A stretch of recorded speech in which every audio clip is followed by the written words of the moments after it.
This is Standing Watch. And now, Evangelist Norbert Link. Greetings, everyone, and welcome back to our Standing Watch program. Many don't realize what is really happening today. The fact is that both the United States of America and Great Britain are falling. And as I said, most don't realize it at all. I have an article here by Foreign Policy, dated April 26, confirming what I just said, that America is losing its influence on the world scene. It says, the era of unilateralism is over, and Washington is the last to realize it. Just how powerful is the United States? Is it still the unipolar power, able to impose its will on adversaries, allies, and neutrals, and force them, however reluctantly, to go along with policies they think are foolish, dangerous, or simply contrary to their interests? Or are there clear and significant limits to U.S. power? The Trump administration has embraced the first position, especially since John Bolton became White House National Security Advisor and Mike Pompeo took over as Secretary of State.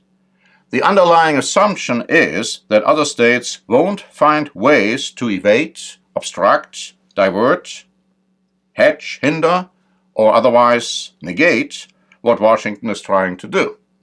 Plus, most Americans don't care all that much about foreign policy and are usually willing to go along with whatever the executive branch is doing, provided that it doesn't prove too costly or embarrassing.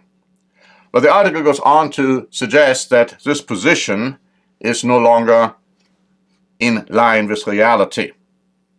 And I have to agree with the fact that most Americans do not care about foreign policy. They don't care about what's happening outside the borders of the United States, and in most cases, they don't even care what's happening inside the borders of the United States. At least they don't really know what is happening.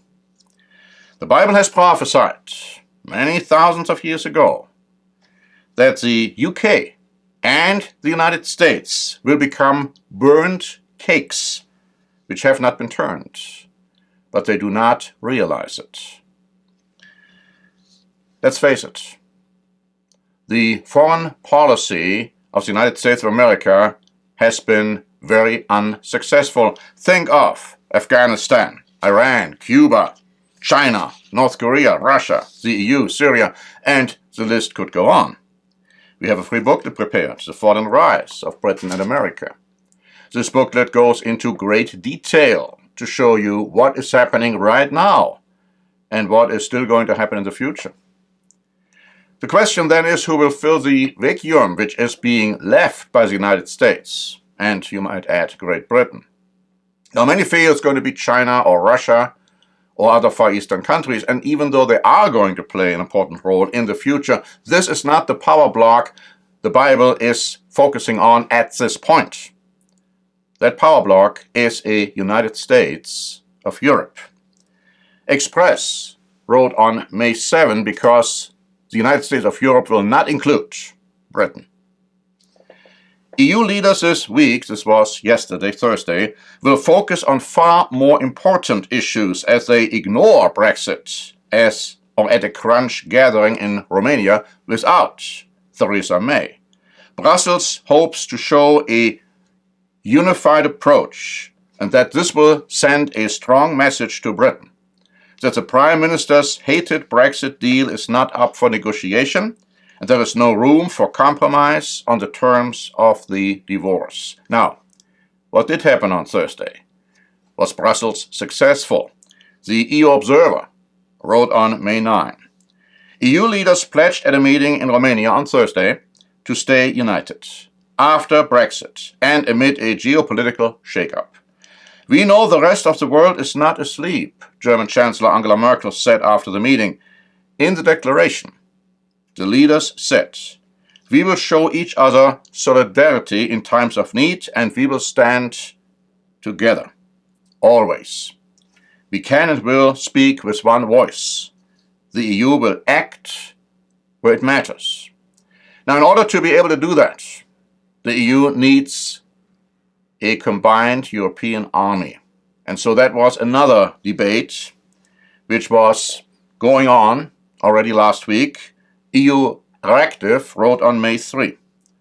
The controversial subject of the EU's future plans for a common army provoked literally lively exchanges during the second Spitzenkandidaten debate, which is for the election of the head of the European Commission, which is going to happen by the end of the month. It says just 3 weeks before the European polls.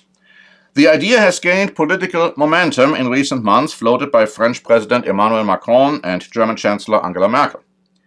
Guy Verhofstadt, who is the former Prime Minister of Belgium, called for Europe's armies to merge within 5 years. He said, "We spent nearly half of the Americans, we spent 3 times more than the Russians on the military in Europe, but I'm not sure if the Russians come this way that we are capable to stop them." The article also points out that the 178 different weapon systems in the EU are to be compared with the only 30 in the US, showing the diversity and not the unity at this point within the EU. Manfred Weber, who is the favorite to head the European Commission, defended the vision of the EU army and called for great ambitions when talking about the future of European defense. Now here comes Green candidate Keller. She responded, "If the one big dream for Europe is about an army, who would send such an army into action?" Well, that's a good question. But you know, the Bible clearly prophesies that a European army will exist. And a charismatic figure, a charismatic political military figure, which the Bible calls the beast, will be in complete command of that army, and he will be the one who will send it into action. And in this context, we must not forget the role religion will be playing. Breitbart wrote on April 26 that the European Union is an example of what could become a supranational state, according to the Vatican. And so, again, the Bible is telling you that the political EU will work hand in hand with the religious power. And that is clearly prophesied. And we have a free book in that regard as well. The 10 European revivals of the ancient Roman Empire, talking about ultimately what we are seeing right now happening in Europe. A collaboration between state and church. Something to watch for. Yes, it is that power block which will take over the vacuum which is being left by the United States of America and Great Britain. And we will keep you informed about these events, because they are explosive events which will lead to explosive developments. Thank you very much for listening. This is Norbert Link for the Standing Watch program.